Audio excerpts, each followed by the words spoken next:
Hello friends, कैसे हैं आप लोग। तो बहुत दिनों के बाद मैं फ़ेसबुक पर जो है यूट्यूब पर फिर से आया हूँ।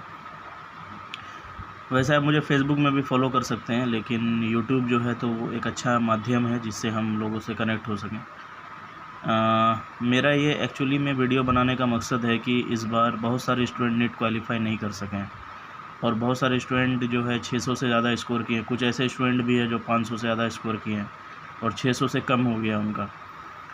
तो कहने का ये मतलब है कि एक्चुअली में मैं यही कहना चाहूँगा कि अगर जिनका स्कोर 500 से एबव आ रहा है, तो अगर वो प्रिपरेशन करना चाहते हैं, अगर उनका चांसेस बचा हुआ है तो वो कर सकते हैं। लेकिन मैं ये नहीं कहूँगा कि जिनका कम मार्क्स आ रहा है वो भी छोड़ दें, क्योंकि कब किसका जो है मार्क्स अच्छा आ जाए ये कोई नहीं जानता है। तो जो 300 ला रहे हैं, 200 ला रहे हैं, 400 ला रहे हैं, जितने भी मार्क्स ला रहे हैं, अगर उनके अंदर डेडिकेशन है और एक ज़ील है कि हाँ भाई मुझे करना है ये चीज़, तो ठीक है, वो अपना प्रिपरेशन अच्छे से कर सकते हैं। लास्ट ये कहना चाहूँगा कि एक्चुअली इस बार जो नीट का पेपर था मैं एनालाइज़ किया, उससे रिलेटेड में मैं वीडियो बनाऊँगा और मैं फिज़िक्स के क्वेश्चन नीट के सारे डिस्कस करूँगा, ठीक है। लेकिन मैं क्वेश्चन को जब देख रहा था तो उसमें मैंने देखा कि बहुत सारे क्वेश्चन जो है कुछ क्वेश्चंस थोड़े ट्रिकी थे, जैसे कि रोटेशन का कुछ पार्ट ट्रिकी था और उसके बाद कुछ क्वेश्चन जो थे मॉडर्न फिजिक्स के थोड़े ट्रिकी थे। और जो एक और पोर्शन की मैं बात करना चाहता हूँ, जो आपका ये है क्या बोलते हैं कैपेसिटर का पार्ट और करंट इलेक्ट्रिसिटी का पार्ट, उसमें कुछ केसीएल और केवीएल से रिलेटेड सवाल जो थे थोड़े ट्रिकी थे। तो मैं ये कहना चाहूँगा कि क्वेश्चन जो है थोड़ा सा जिस पैटर्न पे अभी पूछा जा रहा है उससे रिलेटेड आप क्वेश्चंस को लगाना शुरू कीजिए। और मैं यही कहूँगा कि जो मेरा सीरीज़ है एरो सीरीज़, उस सीरीज़ से जुड़िए, ज़्यादा से ज़्यादा इस एरो सीरीज़ के वीडियोस को आप लोग शेयर कीजिए। जितने भी स्टूडेंट कोटा में हैं, दिल्ली में हैं, मुंबई में हैं, चाहे वो फिटजी में तैयारी करें या आकाश में करें या किसी भी कोचिंग में करें, फ़र्क नहीं पड़ता है। फ़र्क ये पड़ता है कि एक्चुअली में चीज़ें किस तरह से डिस्कस की जा रही है। मैं एरो सीरीज़ में जो सवाल करवाता हूँ, हो सकता है कुछ सवाल लोगों को आता हो, ये मैं नहीं कहता कि नहीं आता, बहुत सारे स्टूडेंट को आता है। लेकिन ये ज़रूरी नहीं होता है कि जो सवाल आपको आता है वो सवाल एग्ज़ाम में आपसे सॉल्व हो जाएगा। तो एग्ज़ाम में 2-3 चीज़ का प्रेशर होता है। एक तो अचानक से हम लोग अकेले टेस्ट देते हैं, अचानक से एक एग्ज़ामिनेशन के माहौल में जाते हैं तो वहाँ पे एक अलग टेस्ट देने का जो है माइंडसेट होता है। दूसरा बात यह है कि जब हम क्वेश्चन पेपर दिए रहते हैं तो हमें टाइम मैनेजमेंट करना बहुत ज़्यादा ज़रूरी है। टाइम मैनेजमेंट अगर प्रॉपर तरीके से नहीं हो सकता है तो एग्ज़ाम क्रैक करना थोड़ा डिफ़िकल्ट हो जाता है। तो पहला चीज़ ये है कि टाइम मैनेजमेंट ज़रूरी है और टाइम मैनेजमेंट के साथ सबसे ज़्यादा ज़रूरी चीज़ है कि जो पोर्शंस आप कर रहे हैं, जैसे कि फ़िज़िक्स है, केमिस्ट्री है और मैथ है, तो उसमें जो पोर्शंस आपको ये लगे कि यार मैं मतलब इस पोर्शंस में कॉन्फिडेंट हूँ, उस पोर्शंस को आप जल्दी टैकल कीजिए। तो एग्ज़ाम के बारे में मैं नहीं कर रहा हूँ, जैसे आप प्रैक्टिस कर रहे हैं या आप अगला अटेम्प्ट नीट का दीजिएगा, तो उसमें सबसे पहले इस बार का जो नीट का सवाल पूछा गया, उस सवाल को अपने पास हमेशा टेबल में रखिए और उसमें जितने भी क्वेश्चंस हैं, चाहे वो फिज़िक्स का हो, केमिस्ट्री का हो या बायोलॉजी का हो, तो उसमें जिस पोर्शन से ज़्यादा क्वेश्चन ट्रिकी पूछे जा रहे हैं, उस तरह के ट्रिकी क्वेश्चंस आप डिफरेंट टाइप के 10-15 और लगाइए, क्योंकि उससे ये मालूम चलेगा कि एग्ज़ामिनर एक्चुअली में सोच क्या रहा है। अगर वो रोटेशन का कुछ पार्ट ऐसा ट्रिकी पूछ दिया है जिसमें हमको जो है टॉर्क को भी कंजर्व करना है, मोमेंटम को भी कंजर्व करना है, एंगुलर मोमेंटम को भी कंजर्व करना है, तो 2-3 पार्ट्स में अगर वो क्वेश्चन को तोड़ दिया है तो आपको उस लेवल के क्वेश्चंस को लगाना पड़ेगा। ये नहीं कि बस सिंपल टाइप के क्वेश्चन लगा दिए। तो सबसे ज़रूरी चीज़ ये है कि आप नीट के जो इस बार के क्वेश्चंस हैं उसको एनालाइज़ कीजिए, किस पोर्शन से ज़्यादा क्वेश्चंस पूछे जा रहे हैं, क्वेश्चंस का पैटर्न कैसा है, ठीक है। जैसे करंट इलेक्ट्रिसिटी का कुछ पोर्शंस था जिसमें केसीएल भी यूज हो रहा था, केवीएल भी हो रहा था, और केसीएल केवीएल के बाद जो है फिर उसमें जो है चार्ज कंजर्वेशन वगैरह भी यूज़ हो रहा था। तो एक क्वेश्चंस में होता क्या है कि मल्टीपल चीज़ पूछे जाते हैं, तो ये सबसे बड़ा दिक्कत ये हो जाता है कि अगर मान लीजिए किसी को 2 कॉन्सेप्ट क्लियर है और तीसरा चीज़ नहीं पता है तो वो फंस जाता है सवाल में। तो मैं करंट इलेक्ट्रिसिटी कैपेसिटर या जो भी मैग्नेटिज़्म के पोर्शन है उसके बारे में नहीं बोल रहा। मैं बस ये बोलना चाहता हूँ कि जो मैकेनिक्स का पोर्शन है, जैसे कि मैकेनिक्स में आपका जितने भी सेंटर ऑफ मास हैं, रोटेशन मैकेनिक्स और डायनेमिक्स के पोर्शन है, फ्रिक्शन एनएलएम है, जो भी है, तो उसमें जो क्वेश्चंस आप लगा रहे हैं उससे बेहतर है कि आप इस बार का जो नीट का जो सवाल पूछा गया है उस पैटर्न पे रिलेटेड सवाल आप जो है मतलब कि उस तरह के सवाल आप मैक्सिमम लगाना शुरू कीजिए।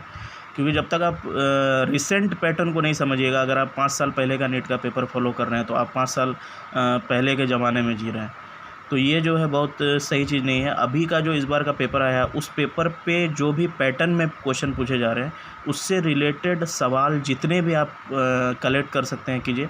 आप कमेंट कीजिएगा तो मैं उस तरह के सवाल भी डिस्कस करूँगा। वैसे मैं नीट के प्रीवियस ईयर के जो इस बार के जो क्वेश्चन पेपर फिजिक्स के पूछे गए हैं उसको मैं डिस्कशन एरो सीरीज़ में करूँगा। लेकिन आप पैटर्न को एनालाइज कीजिए, क्योंकि जब तक पैटर्न नहीं समझिएगा, टाइम मैनेजमेंट नहीं कीजिएगा तो एग्ज़ाम को क्लियर करना क्या है काफ़ी डिफ़िकल्ट है।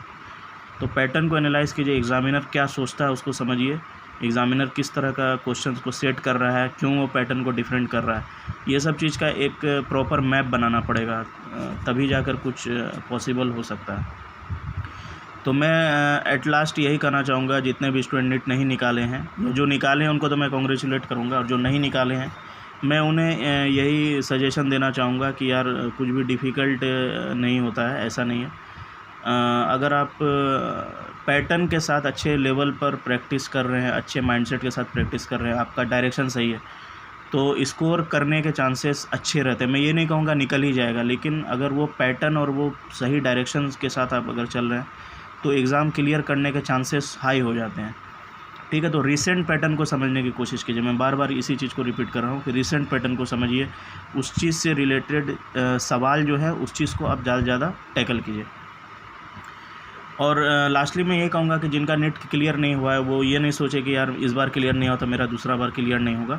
जो पोर्शंस में आपका इस बार रिज़ल्ट आया है उसमें आप एनालाइज कीजिए किस पोर्शंस में आपका ज़्यादा नंबर आ रहा है। जैसे बायो में आपका ज़्यादा नंबर आया, केमिस्ट्री फिजिक्स में कम आया, तो बायो को रिवाइज़ कीजिए, लेकिन केमिस्ट्री फिजिक्स पे ज़्यादा टाइम दीजिए, क्योंकि जो पोर्शंस वीक है आपका वो आपका रिज़ल्ट बता देगा कि आपका कौन सा पोर्शन वीक है, कौन सा पोर्शन स्ट्रॉन्ग है।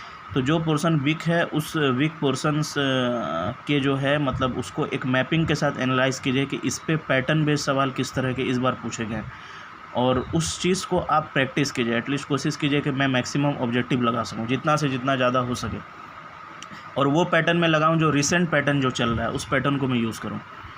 तो इस चीज़ को अगर आप फॉलो कीजिएगा तो नीट निकलने के चांसेस जो है हो सकता है कि आप ज़्यादा हो जाएँ। और मैं ये नहीं कहूँगा कि निकल ही जाएगा। मैं कोई भी चीज़ जो है प्रिडिक्टेबल नहीं होता, अनप्रिडिक्टेबल भी होता है। बहुत से लोग प्रिपेयर करते हैं लेकिन क्लियर नहीं हो पाता है, और बहुत लोग कम प्रिपेयर भी करते हैं उनका क्लियर हो जाता है। तो कुछ चीज़ अनप्रिडिक्टेबल भी होता है, उस चीज़ के बारे में नहीं कहना चाहता। लेकिन एरो सीरीज़ के साथ बन के रहिए, मैं यही कहूँगा। एरो सीरीज़ को आप ज़्यादा से ज़्यादा सब्सक्राइब कीजिए, लाइक कीजिए, शेयर कीजिए। जितने भी इंडिया में जितने भी स्टूडेंट है, चाहे वो आकाश के हों, फिटजी के हों, वाइब्रेंट के हों, बंसल के हों, जहाँ भी पढ़ते हैं, बंसल तो अब बंदी हो गया, मोशन के हों, और जितने भी टॉप इंडिया के जो इंस्टीट्यूट है वहाँ के सारे स्टूडेंट मेरे एरो सीरीज़ को फॉलो कीजिए। इसको हल्के में मत लीजिए, मैं बहुत बढ़िया सवाल जो है एरो सीरीज़ में करवाने वाला हूँ। और जितना ज़्यादा हो सके एरो सीरीज़ के साथ जुड़िए, इसको शेयर कीजिए, लाइक कीजिए, सब्सक्राइब कीजिए, और चैनल के साथ बन के रहिए, क्योंकि इसमें जो भी मैं सवाल डिस्कस करूँगा उस सवाल के पैटर्न पे मैं ज़्यादा फोकस करूँगा कि किस तरह के पैटर्न चल रहे हैं अभी। तो एरो सीरीज़ को ज़्यादा से ज़्यादा लाइक कीजिए, सब्सक्राइब कीजिए, शेयर कीजिए, और डिमोटिवेट नहीं होना है, प्रिपरेशन करते रहिए, और इस सीरीज़ के साथ जुड़ के रहिएगा तो अच्छा ही होगा आपके साथ। ठीक है, मैं अपने सीरीज़ को ये नहीं जो है मतलब कह रहा है कि मेरा सीरीज़ बहुत ही ज़बरदस्त लेवल का है, लेकिन एटलीस्ट इतना है कि मैं इतने अच्छे क्वेश्चन करा दूंगा जो अच्छे फैकल्टी नहीं करा सकते हैं। ठीक है, और जितने भी आकाश, फिटजी और बायजूस वगैरह जो भी जिसमें भी पढ़ते हैं, चाहे वो कितने टॉप इंस्टीट्यूट में पढ़ते हो, एरो सीरीज़ को आप ज़्यादा से ज़्यादा लाइक कीजिए, सब्सक्राइब कीजिए, शेयर कीजिए, और इसमें जो भी मैं सवाल करवा रहा हूँ, सवाल में आपको अगर कोई भी क्वेरी हो तो उसमें आप कमेंट कीजिए, मैं फिर से दोबारा उस पर रिलेटेड वीडियो बनाऊँगा, और बनाने के बाद जो है मैं आपके जो भी क्वेरी हैं, जो भी डाउट है, उन सब को मैं बहुत ही प्रॉपर तरीके से एक्सप्लेन करूँगा। तो ठीक है, and all the best to all the NEET aspirant जो इस बार नहीं कर सके हैं और जो करना चाहते हैं फिर से, उनको मैं मेरी तरफ से ऑल द बेस्ट है, और जो निकाल लिए उनको मेरी तरफ से बहुत बहुत कॉन्ग्रेचुलेशन। तो एरो सीरीज़ के साथ बन के रहिए, और इसमें मैं बहुत सारे अच्छे सवाल करवाऊँगा, और इस तरह से आप अपनी प्रिपरेशन को जारी रखिए। Thank you very much.